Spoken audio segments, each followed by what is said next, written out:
お、久しぶりに聞いたな、グーグー。若洲初味です。やっと来ました、若洲味。どうも、放牧民です。本日は台風14号北上中の中ですね、小雨かつ小潮といったような最悪の状況で魚が釣れるのかといったようなことをテーマに釣りをやっていきたいと思います。仕掛けの方は通常サビキ2連掛けと青磯目のちょい投げでやっていきたいと思います。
来てるな。なんだろう合わせてみるか。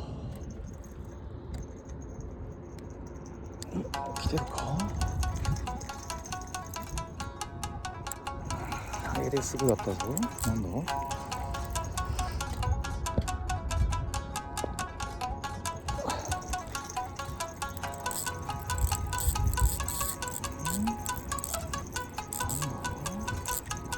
来てる。うわ、一緒のちじゃね。おー、マジか。よー、一緒のち。入れてすぐ。マジかよ。ちょっとちっちゃいけど。やべ、握られる。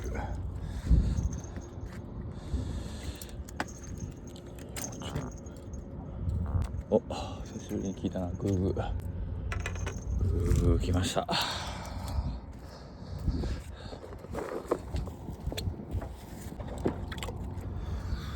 いやー、ラッキー。超久しぶりなんですけど、気持ちいい。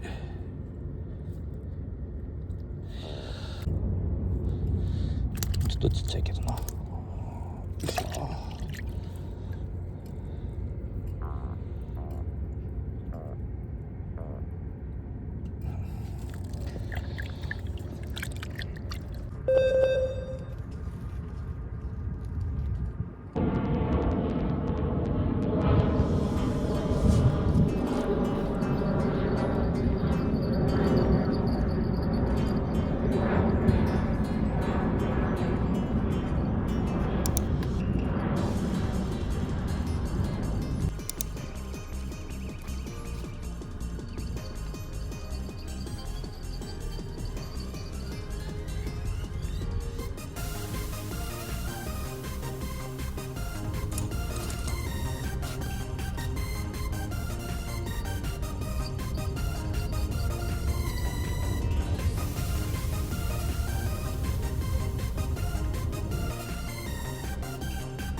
お、味じゃね。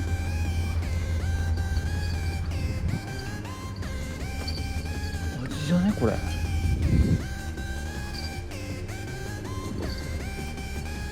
えー。お、これ